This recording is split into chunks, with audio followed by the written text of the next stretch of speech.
हाँ तो मेरे प्यारे बच्चों, आज फिर से एक नया वीडियो लेकर जिसमें अपन पढ़ेंगे विद्युत फ्लक्स या इलेक्ट्रॉनिक फ्लक्स से आप क्या समझते हैं। बहुत अच्छा क्वेश्चन है, आप एक बार लगाओ, अच्छी तरह समझ लोगे, कभी नहीं भूलेंगे। बहुत अच्छा इंपॉर्टेंट क्वेश्चन है। क्या है? विद्युतीय फ्लक्स से आप क्या समझते हैं? विद्युतीय फ्लक्स से आप क्या समझते हैं, इसका मात्रक लिखो। तो इसके बारे में समझते हैं प्यारे बच्चों। क्या होता है विद्युतीय फ्लक्स? विद्युतीय फ्लक्स होता है कि विद्युत क्षेत्र में स्थित किसी बंद पृष्ठ से होकर, किससे होकर, कहाँ स्थित होना चाहिए बंद पृष्ठ? विद्युत क्षेत्र में। विद्युत क्षेत्र में स्थित किसी बंद पृष्ठ से होकर और लंबवत गुजरने वाली विद्युत बल रेखाओं की संख्या को, जो विद्युत बल रेखा की संख्या है वो कैसे गुजरनी चाहिए? उस बंद पृष्ठ से लंबवत। जो विद्युत बल रेखा की संख्याएं होंगी वो ही विद्युतीय फ्लक्स कहलाती है। एक बार कोशिश करो बच्चों, किसी बंद पृष्ठ से होकर लंबवत गुजरने वाली विद्युत बल रेखाओं की संख्या को विद्युतीय फ्लक्स कहते हैं और इसे फाई सफेक्स में ई द्वारा व्यक्त किया जाता है। अब एक बार बोर्ड पे देखेंगे मैंने क्या लिखा है। क्वेश्चन है विद्युतीय फ्लक्स या इलेक्ट्रॉनिक फ्लक्स। ध्यान देना बेटा, यहाँ पे क्या होगा, विद्युतीय फ्लक्स भी लिख के आ सकता है पेपर में और इलेक्ट्रॉनिक फ्लक्स भी आ सकता है, ध्यान रखना, ठीक है। से आप क्या समझते हैं, इसका मात्रक लिखो। तो क्या आंसर बताया था मैंने, वो ये लिखा है। क्या लिखा है? विद्युत क्षेत्र में स्थित किसी बंद पृष्ठ से होकर, कैसे बेटा, ध्यान रखना, ये मेन चीज है, लंबवत गुजरने वाली विद्युत बल रेखाओं की संख्या को विद्युतीय फ्लक्स कहते हैं और इसे फाई द्वारा व्यक्त किया जाता है। क्या के द्वारा व्यक्त करते हैं बेटा? फाई द्वारा। तो अब समझो आप, एक बार इसको समझते हैं अपन। मान लो मैंने एक पृष्ठ बना दिया, मैंने एक पृष्ठ ले लिया और एक पृष्ठ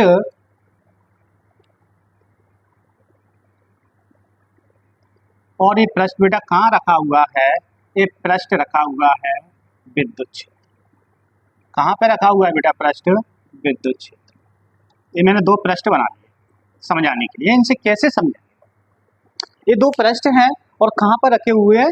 विद्युत क्षेत्र में रखे हुए हैं और इस पृष्ठ से गुजरने वाली विद्युत बल रेखा ही विद्युतीय फ्लक्स कहलाती है। फॉर एग्जाम्पल मैं आपको समझाने की कोशिश करूं कि मान लो, सपोज डेट, आप ध्यान दो कि एक कोई पृष्ठ है। क्या है? पृष्ठ। और इस पर ये रखा हुआ है, मान लो ऐसे। तो ये कितनी डिग्री का एंगल बनाएगा बेटा? कितनी डिग्री का एंगल बनेगा इस पर? 90 डिग्री का। तो किसी बंद पृष्ठ से विद्युत बल रेखाएं ऐसे ही गुजरती हैं ऊपर की तरफ। तो जो बनने वाला कोण होता है इसके साथ 90 डिग्री होता है, इसीलिए अपन क्या कहते हैं, कैसे गुजरती हैं? लंबवत। अब देखेंगे अपन, मान लो कि कोई विद्युत बल रेखाएं ऐसे गुजर रही है, बेटा ध्यान देना, 1 2, ये विद्युत बल रेखाएं ऐसे गुजर रही हैं। ध्यान रखना, कैसे गुजर रही है बेटा? ऐसे गुजर रही है। तो आप एक बात ध्यान देना, इनको यहाँ पर जी एक दूसरे के साथ में कुछ न कुछ एंगल बनाएंगे। क्या बनाएंगे? थीटा। ऐसी कोई और गुजर रही होती तो उसके साथ में भी कितना एंगल बनाती है? थीटा। क्या बनाती? थीटा। यहाँ ध्यान देना आप, मान लो कि विद्युत बल रेखाएं इससे लंबवत ऐसे गुजर रही हैं। कैसे गुजर रही है बेटा? ये विद्युत बल रेखा हैं जो किसी पृष्ठ से ऐसे गुजर रही है। ध्यान देना एक बार,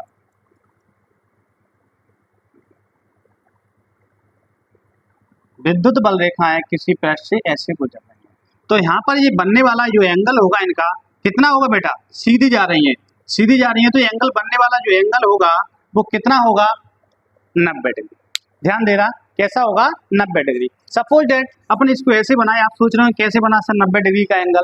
तो मैं देखो, एक बार फिर से देखना, मैं एक पृष्ठ बना रहा हूं,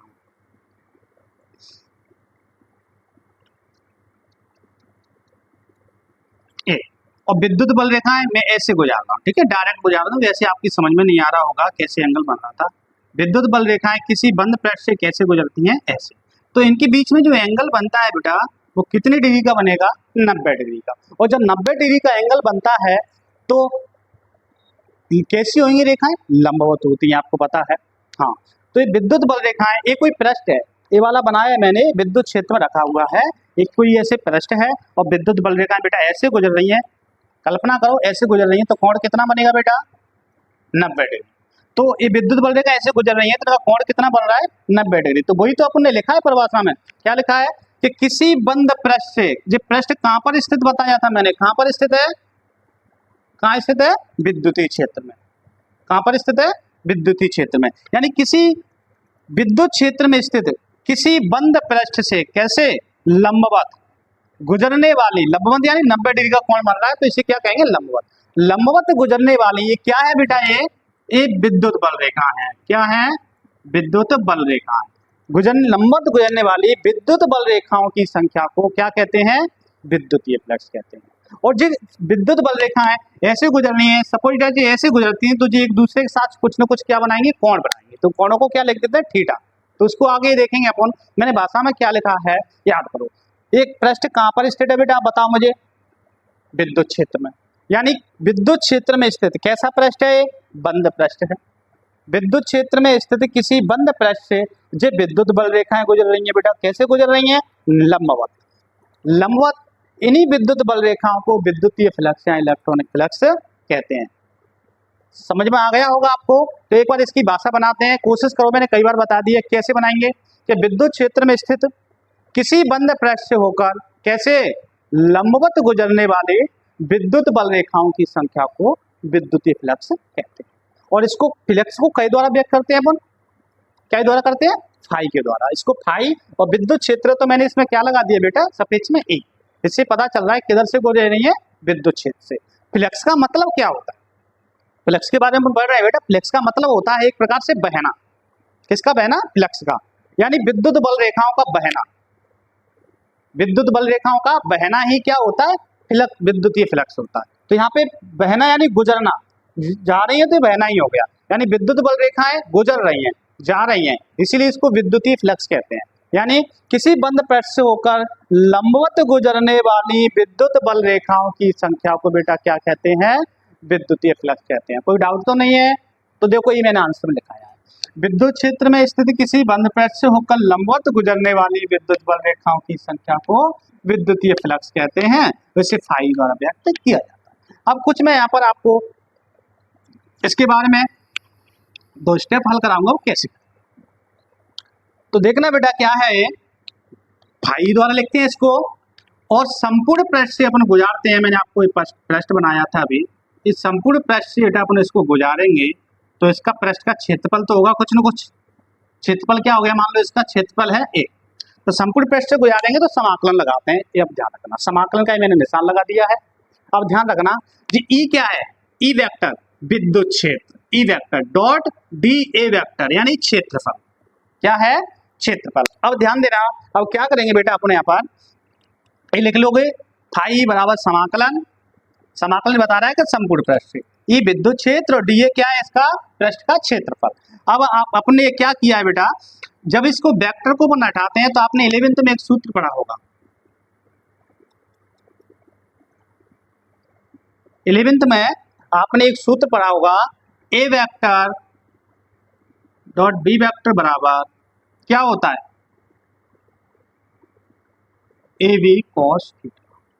क्या होता है, ए वी कॉस थीटा। यानी A vector dot B vector, A vector dot B vector, A vector dot B vector क्या होता है बेटा, ए बी कॉस थीटा। तो ये मैंने कर दिया है, क्या कर दिया है, इसको मैंने माना है ए वेक्टर, तो इसमें से देखो वेक्टर हट गया तो मैंने वेक्टर हटा दिया है। डॉट क्या होता है, डॉट, तो डॉट की डॉट लगा दी, और डी ए वेक्टर, तो यहाँ क्या हो गया है, बी वेक्टर। क्या हो गया है, बी, यानी ए बी कॉस थीटा हो जाएगा। क्या हो जाएगा इसका, A B cos theta. A vector dot B vector बराबर क्या हो जाता है, ए बी कॉस थीटा, यानी वेक्टर हट जाते हैं और थीटा आ जाता है। इसी प्रकार से ई vector dot d A vector, मैंने यहाँ से वेक्टर और डॉट हटाया है तो इसकी जगह क्या लिख दिया है, ए ए की जगह पे ई और बी की जगह पे डी ए और कॉस थीटा। अब इसका समाकलन करेंगे बेटा तो क्या करेंगे, अपने ई और कॉस थीटा को बाहर ले लिया, किस किस को बाहर ले लिया है, ई को कॉस थीटा को, बचा क्या डी ए, समाकलन का निशान लगा दिया। अब मैं आपको कई बार फॉर्मूला लिखा चुका हूँ, कौन सा फॉर्मूला, तो डी एक्स बराबर क्या होता है एक्स, यानी डी एक्स बराबर समाकलन क्या होता है एक्स, तो डी ए का समाकलन क्या होगा फिर बेटा, डी ए का समाकलन क्या होगा, E phi equal to E cos theta. जब डी एक्स का एक्स होता है तो डी ए का क्या होगा फिर ए, क्या होगा बेटा ए होगा। तो अपन इसको ऐसे भी लिख सकते हैं, कैसे लिख सकते हैं,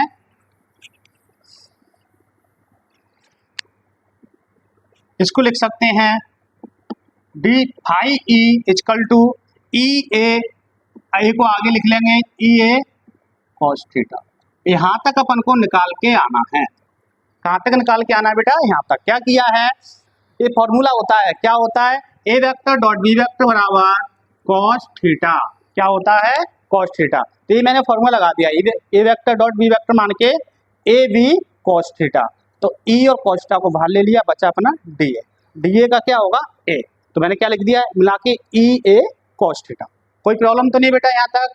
अब एक बार इसकी अपन को क्या बनाने हैं, मात्रक पूछ रहा है इसका, तो इसका मात्रक कैसे बनाएंगे सभी बच्चे ध्यान देंगे, मात्रक सूत्र से बना लेंगे। सूत्र से क्या है, ई क्या है यहाँ पर, ई क्या होती है बेटा विद्युत क्षेत्र। हाँ, विद्युत क्षेत्र का मात्रक सभी को पता होना चाहिए, क्या है विद्युत क्षेत्र का मात्रक, कौन बताएगा, कल्पना करो मन में, क्या पढ़ा है आपने विद्युत क्षेत्र का मात्रक, न्यूटन प्रति कूलम, प्रति यानी बटे बात एक है ये, कूलम क्या होता है, न्यूटन प्रति कूलम। सभी को पता है विद्युत क्षेत्र की क्या है यहाँ पर, विद्युत क्षेत्र की तीव्रता, आपको पता है ये विद्युत क्षेत्र की तीव्रता होती है, और विद्युत क्षेत्र की तीव्रता का मात्रक आपको पता ही है क्या है, न्यूटन बटे कूलम या न्यूटन प्रति कूलम, बात एक ही होती है।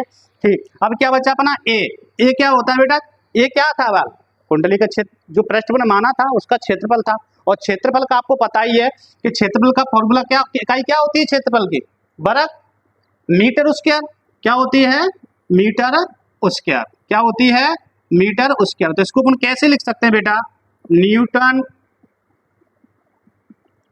मीटर स्क्वायर प्रति कूलम। अब इसकी इकाई भूल तो नहीं जाओगे आप, इससे बना लेना, ई क्या होती है विद्युत क्षेत्र की तीव्रता, उसका क्या होता है न्यूटन प्रति कूलम या न्यूटन बटे कूलम। ये क्या है क्षेत्रफल, क्षेत्रफल क्या होता है मीटर स्क्वायर।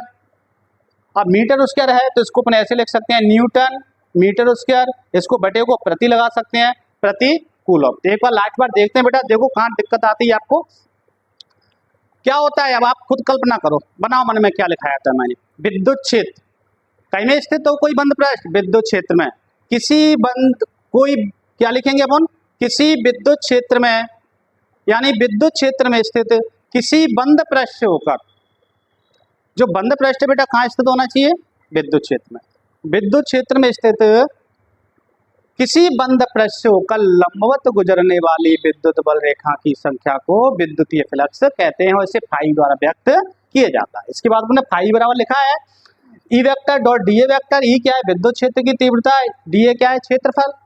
तो मैंने क्या किया इसमें फॉर्मूला लगा दिया, ए वेक्टर डॉट बी वेक्टर क्या होता है ए बी कॉस थीटा, मैंने ई को कॉस थीटा को बाहर ले लिया है, डी ए यहाँ लिख लिया है, डी ए का समाकलन करेंगे तो डी एक्स का एक्स होता है, तो एक डी ए का क्या होगा ए, इस ए को मैंने यहाँ पे लिख दिया है, ई ए कॉस थीटा हो गया। अब इसका अपना यही छोड़ देंगे, इसको मात्रक पूछेगा तो अपने निकालेंगे, मात्रक क्या होता है यहाँ से बनाओ, याद नहीं करना है, इससे बनाना सीखो।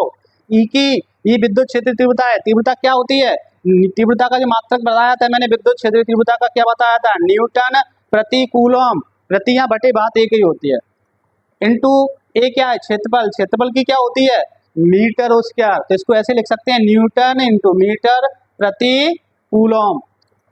तो जो बच्चे अभी क्लास में नए नए जुड़े हैं वो पीछे की वीडियो देख लो, जिससे आपकी और अच्छे समझ में आएगा। अच्छे से आप देखते रहो, वीडियो को लाइक करो और अधिक से अधिक संख्या में शेयर करो और सब्सक्राइब कर लो। बहुत बहुत धन्यवाद।